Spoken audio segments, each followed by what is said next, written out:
Hello everybody. In this video, I'll be discussing time frame alignments alongside with a few other things that are going to be used to utilize these time frame alignments. So we'll first start off with some foundational information that will be covered within this video. Start off with ICT and MMXM. Second off, QT alignments. And lastly, the implementation of those two together. So understand before utilizing time frame alignments. ICT and QT. So the same time frame alignments that ICT gave in its core content are the ones used for MMXM models and QT. All of these time frames align together to give you the true understanding of the higher time frame and lower time frame correlation.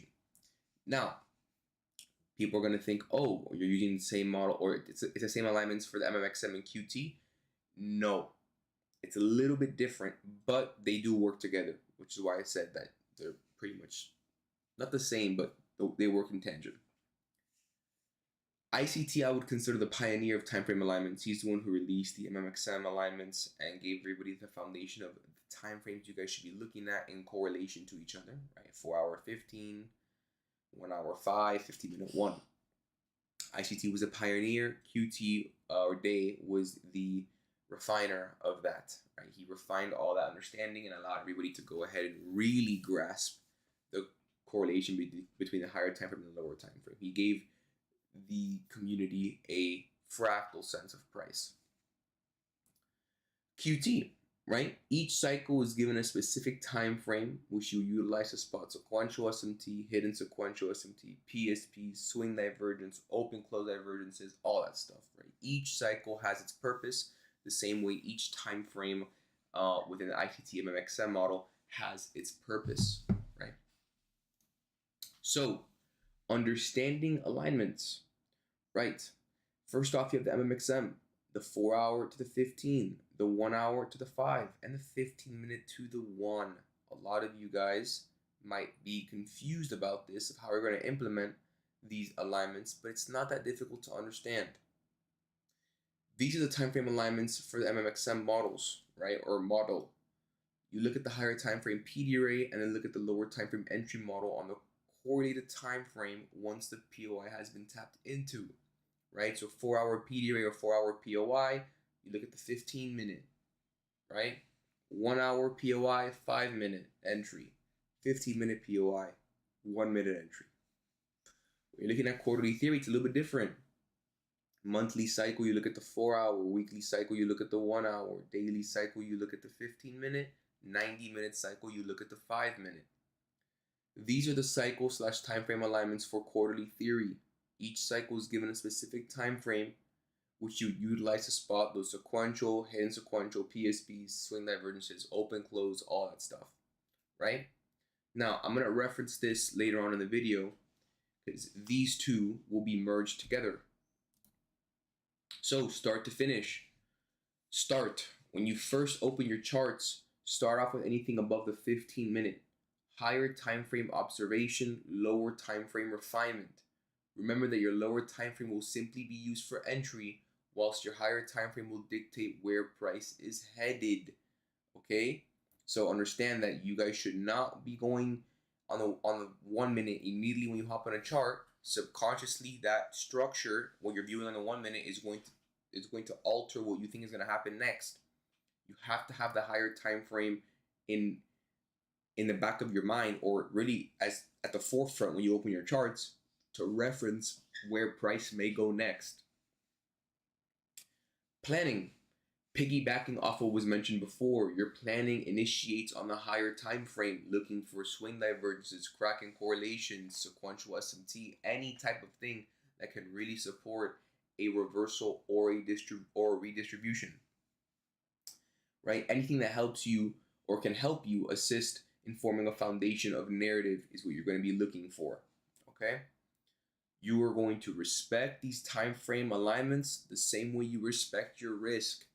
Time frame alignments are part of your model. Do not exclude them. Your model may work on a certain time frame only because, or certain time frame, but a certain time frame window, right? So 15 minute, 1 minute, maybe the 4 hour and the 15 minute, right? I promise you, if you go on the 62 minute chart and the 160 minute chart, you're not going to find these setups occur the same way you do on the 5 and the 15. You have to follow the alignments. That's something that Day goes over religiously.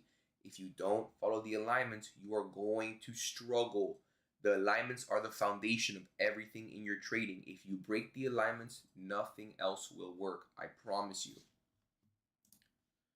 Expectations. You shouldn't expect to understand this in one go nor in a few days. This is a different type of way of, or this is a different way of viewing these QT and MMXM alignments and putting them together. So it's going to be difficult to understand for a little bit. Many of you guys have an understanding of the time frame alignments and incorporate them within your trading. Meaning, if you come from an MMXM background, you already understand majority of these alignments. By majority, I mean half. If you come from a QT background, then you also know half. If you come from both, you know them very, very well. If MMXM involves AMD and QT involves AMDX, why not utilize the alignments given and put them together? The only thing QT has is an X in the end to then give it quarterly, to give it a quarterly aspect. That's all you're doing. The AMD is the same for both, right? So the basis of MMXM is AMD, accumulation, manipulation, distribution. With quarterly theory, it's the same concept, just with an X to give it that quarterly aspect, right? And that, that cycle aspect of things, which you would then be utilizing to go ahead and find exactly in which periods or which cycles are we hosting distributions, manipulations, accumulations, so on and so forth. That's all it is. Now, finish. Once you have one PDA or one PD array that gets created or mitigated, you now have the ability to utilize a correlated lower time frame. You don't need to see a 1 hour PSP/swing divergence if there is a weekly cycle sequential SMT. This is going to get a lot of hate. I'm going to get hate for this and I'm going to get shit on for this, but this is the truth, okay? You don't need to see a 1 hour PSP. I see many of you guys looking for a 1 hour PSP or a 1 hour swing divergence after having weekly cycle sequential SMT. That's not always going to be the case, right? If that's what you're looking for, you might not get an entry. That's just how it is. And I'm going to explain later exactly what I mean by that, okay? So why do this? If there's one takeaway I want you guys to go ahead and have from this video, it's this. This slide is the meat and potatoes of the video. And I really want you guys to go ahead and really indulge in this and really look at this and refine this, because this is the most important part of this video, right? If you view every crack in correlation as a PD array, you now permit yourself the ability to use the lower time frame to identify/confirm your point of entry and your higher time frame to lower time frame entry model. Okay, so here are some questions that are going to make you guys think of how you guys are going to be implementing these MMXM and QT alignments together. What time frame will you use if there is weekly cycle sequential SMT? What time frame is correlated to that given time frame? When do you first see reversals? These are 3 questions that are going to restructure your thinking regarding these alignments and allow you to open the world of QT and MMXM alignments in conjunction with each other, right? So, what time frame will you use if there is weekly cycle sequential SMT? The 1 hour, correct? Okay. What time frame is correlated to that time frame given? Let's think about this for a second, right? You guys have to go from cycle to time frame alignment and time frame alignment to then time frame alignment. So the first thing you're going to be doing is looking from your QT to your time frame alignment. So quarterly, weekly cycle sequential SMT to your time frame alignment, the 1 hour time frame. Now you then go from time frame alignment to time frame alignment again. What time frame alignment is correlated to the time frame given? 1 hour. If you're looking at it as a POI or a PD array, what's the lower time frame? The 5 minute, okay? So the 5 minute is going to be your lower time frame, right? Then you're going to go from that back to quarterly. 5 minute, okay, what's the correlated cycle for the 5 minute time frame? 90 minute, bingo. So when do you first see reversals?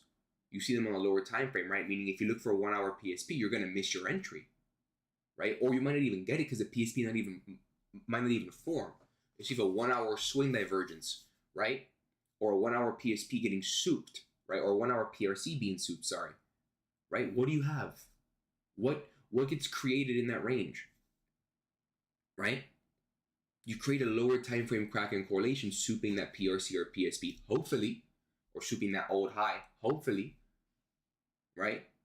You have a 90-minute cycle sequential SMT get created with that Kraken correlation at the highs, that swing divergence at the highs, which would then permit you to go on the 5-minute time frame and enter within that upper wick of that new hourly candle. Instead of you waiting for an hourly PSP, waiting for the closure, then waiting for a mitigation of the hourly wick and then continue off higher. And if you're usually waiting for an hourly wick, depending on the volatility of the day, you might be looking at a 30 to 40 point stop loss. Compared to the 5-minute, you can refine it from the 5-minute down to the 1 if you'd like as well, and get a sub 20 point stop loss if you'd like, right? So these are all ways that you can go ahead and implement this, right? So we'll redo this again to make you guys think about this over again one more time. What time frame will you use if there's weekly cycle sequential SMT? The 1 hour time frame. What's the lower time frame for the 1 hour? The 5-minute. What's the cycle attached to the 5-minute? The 90-minute. So with that 1 hour swing divergence that you can potentially have at the highs, you'd want to see 90-minute cycle sequential SMT form. And your 5-minute POI will be your entry. That's it. That's all it is, right? And you can refine it more to the 1 minute if you would like to. And there's another way of viewing this, and it's reverse engineering it, right? And I'm going to show you guys exactly how you do that in this next slide. So here you have 3 candles: down close, up close, down close, down close, down close. Why I'm creating the 4 hour PSP? 4 hour PSP, no sequential SMT at the lows, right? So if there's no sequential SMT at the lows supporting that bullish narrative, what are you going to be looking for, right? You have a 4 hour POI. So what's the lower time frame for the 4 hour POI? There's no sequential SMT. This is how you guys view this. This is how you're supposed to view this, right? To then go ahead and help you guys refine and actually look for entries that make sense, right? Oh, hey, there's a 4 hour PSP, but there's no multi-cycle sequential SMT. There doesn't need to be, right? 4 hour PSP at the lows, no daily cycle sequential SMT. That low is probably going to be mitigated by one asset. Now, what's the lower time frame for the 4 hour time frame? The 15-minute, right? So 4 hour POI or PDRA, 15-minute time frame, right? What's the correlated cycle to the 15-minute time frame? The daily cycle sequential SMT. So what do you have at the lows? 4 hour POI or 4 hour PSP get souped, creating daily cycle sequential SMT. Now what do? You refine your entry. This is the 4 hour candle, low to high. We come back down, we hit OTE, internal low, discounted, the only discounted internal low right here, resting right with OTE, creating daily cycle sequential SMT, tapping into OTE of the range, right? So we go from 4 hour to 15-minute. Why? Because 4 hour POI, 15-minute lower time frame, and the cycle attached to the 15-minute is a daily cycle sequential SMT. You have daily cycle sequential SMT here at the lows, NQ and ES fail to mitigate. YM mitigates the low. We tap OTE. What's the correlated time frame for the 15-minute? Lower time frame, the 1 minute, right? Most of you guys are not going to be entering off the 15-minute soup. You'll be entering off of anything lower than that. So in this case, 15-minute, what are you looking for? 1 minute. So 1 minute, soup of internal low, closure above, creating an IFEG, long, back up to buy side, 400 point delivery. That's all this is. That's all this is. You are simply working QT and ICT MMXM alignments together and using them in conjunction with each other to go ahead and support a narrative and price. That's all you're doing. Do not overcomplicate this. Do not make it more difficult than what it already is. You are simply looking for higher time frame POIs, refining it to your QT alignments, and then refining it some more to get your entry. That's all you're doing. So I highly suggest you guys go back to the video on where I spoke about this and reverse engineer what I mentioned. And you can do that with whatever time frame you want or whatever alignment you want regarding the QT alignments. Daily cycle, 90-minute, weekly, 4 hour, monthly, whatever you want. Or let me rephrase that. 90-minute daily cycle, weekly cycle, monthly cycle. Anything you can do that, you can do it with this. Reverse engineering this with MMXM to then permit you to go on a lower time frame. It should all be structured. You shouldn't be saying, oh, weekly cycle, okay, 1 minute. No, we already hit the POI and I can go in the 1 minute. No, there's a structure towards it. So follow the structure, you'll be fine. All right? there's any questions you guys may possibly have, feel free to go ahead and ask me through the chat or DM me privately. See you guys later.